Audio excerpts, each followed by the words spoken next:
सर्वमङ्गलमाङ्गल्ये शिवे सर्वार्थसाधके शरण्ये त्र्यम्बके गौरी நாராயணே நமோஸ்துதே. ஜி தொலைக்காட்சி நேயர்களுக்கு அன்பான வணக்கங்கள். இன்றைய தினம் 29ஆம் தேதியில் பிறந்தவங்க, அவங்களுடைய குணாதிசயங்கள், என்ன விதமான வியாபாரங்கள் செய்யலாம், எப்படி நியூமராலஜி படி பெயர்களை அமைத்து கொள்ளலாம், என்ன விதமான படிப்புகளை படிக்கலாம் என்பதை பற்றி விரிவாக காணலாம். 29ஆம் தேதியில் பிறந்தவங்க எல்லாருமே சந்திரனுடைய ஆதிக்கத்தில் பிறந்தவங்க. சந்திரனை ஒரு நீர் கிரகம்னு சொல்லுவாங்க. இந்த சந்திரனுடைய ஆதிக்கத்தில் பிறந்தவங்க எல்லாருமே படிப்புகள் அப்படின்னு பார்த்தீங்கன்னா ரொம்ப நுண்ணறிவு சம்பந்தப்பட்ட படிப்புகள் இவங்களுக்கு ரொம்ப நல்லது. இது தவிர வெளிநாடுகளில் சென்று படிக்கக்கூடிய படிப்புகள் எதுவாயினும் இவர்கள் தேர்ந்தெடுத்தால் நல்லது. இந்த சந்திரனுடைய ஆதிக்கத்தில் பிறந்தவங்களுக்கு ஒரு சிறப்பான இயல்பு என்னென்னு பார்த்தீங்கன்னா, இவங்களுக்கு எந்த லெவல்லையுமே சின்ன வயசாகட்டும், பெரிய வயசாகட்டும், ஆஃபீஸ் ஆகட்டும், தொழிற்சாலை ஆகட்டும், எங்கேயுமே இவங்களுக்கு விரோதிகளே வரமாட்டாங்க.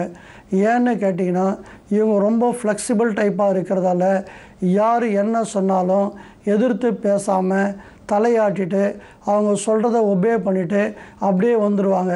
அதனால் மேக்சிமம் இவங்களுக்கு விரோதிகளே இருக்க மாட்டாங்க. இவ்வளவு நல்ல குணம் உள்ள இவங்களுக்கு ஒரு டிஃபால்ட் இருக்குது.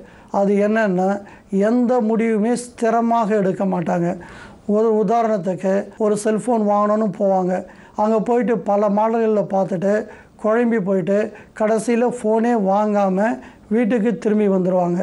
இந்த மாதிரியான ஸ்திர முடிவுகள் எடுக்கிறதுல ரொம்ப தயக்கம் காட்டக்கூடியவங்க இந்த சந்திரனுடைய ஆதிக்கமான 29ஆம் தேதியில் பிறந்தவங்க. இந்த 29ஆம் தேதியில் பிறந்தவங்க லஞ்ச லாவண்யங்கள் இது சம்பந்தப்பட்டமான விஷயங்களில் எக்காரதை கொண்டு ஈடுபட மாட்டாங்க. ஏன்னா இன்றைக்கி கிடைக்கிற பணமே போதுமானது.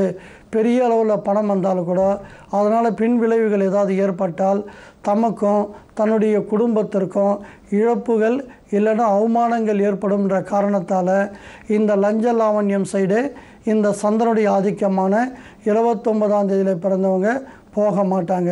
ரொம்ப நேர்மையான வாழ்க்கை வாழக்கூடியவங்க, பிறருடைய பொருட்களுக்கோ சொத்துக்களுக்கோ ஆசைப்படாதவங்க.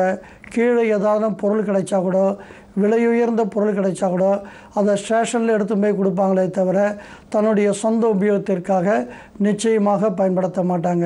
தங்களுடைய பெயரின் கூட்டு எண்ணாக 1, 10, 19, 26, 25, 28 என்ற எண்ணிக்கையில் வரா மாதிரி வைத்து கொண்டால் ரொம்பவும் நல்லது. இவங்களுக்கு அதிர்ஷ்டமான கல்லுன்னு பார்த்தீங்கன்னா முத்து ரொம்ப அதிர்ஷ்டமான கல். வெள்ளை நிறம் இவங்களுக்கு சிறந்த நிறம். இவங்களுக்கு அதிர்ஷ்டமான திசைன்னு பார்த்தீங்கன்னா வடக்கு திசை. ஒரு ஃப்ளாட் வாங்குறதோ, வீடு அமைச்சிக்கிறதோ, ஆஃபீஸ் உள்ள டேபிளை எப்படி உட்காரணும்னு கேட்டிங்கன்னா வடக்கு திசை பார்த்து உட்கார்ந்தாங்கன்னா இவங்களுக்கு ரொம்ப அனுகூலமாக இருக்கும். இப்பொழுது 29ஆம் தேதியில் பிறந்து கொஞ்சம் வறுமை பண கஷ்டங்கள் இருக்கிறவங்க சந்திரனுடைய கோயிலாகிய திங்களூர் போயிட்டு வந்தால் நல்லது. எல்லை அம்மன், பவானி அம்மன், முத்து மாரியம்மன் சொல்லக்கூடிய அம்மனுடைய ஸ்தலங்களுக்கு சென்று வந்தால் ரொம்ப நல்லது. மேலும் சப்த கன்னிகைகள், நாக கன்னிகள் வழிபாடுகள் செய்தால் இந்த 29ஆம் தேதியில் பிறந்து தற்சமயம் கொஞ்சம் கஷ்டப்படுறவங்களுக்கெல்லாம் கொஞ்சம் மன ஆறுதலாகவும் வாழ்க்கையில் ஒரு நம்பிக்கை வரக்கூடியதாகவும் இருக்கும். இன்றைய தினம் 15/5/2012 செவ்வாய்க்கிழமை, அதாவது நாளைய வெடியர் தினம் புதன்கிழமை வெடியற் காலை 1:40 வரை மிட்நைட் 1:40க்குள்ளே பிறந்த குழந்தைகள் எல்லாருமே பூரட்டாதி நட்சத்திரத்தில் பிறந்த குழந்தைகள். அதாவது இன்றைய தினம் முழுவதும் இன்றைக்கி மிட்நைட்டு 1:40 வரை பிறந்த குழந்தைகள் எல்லாருமே பூரட்டாதி நட்சத்திரத்து குழந்தைகள். தங்களுடைய குழந்தைகளின் முதல் எழுத்துக்களாக சே, சோ, தா, தி என்ற எழுத்துக்களில் வரா மாதிரி அமைத்து கொண்டால் மிகவும் நல்லது. மீண்டும் சொல்கிறோம், சே, சோ, தா, தி என்ற எழுத்துக்களில் வரா மாதிரி அமைத்து கொண்டால் மிகவும் சிறப்பானதாக இருக்கும். நன்றி, வணக்கம். ஆற்காடு ஜோதிடர் டாக்டர் ஆசேனா சோமசேகரன்.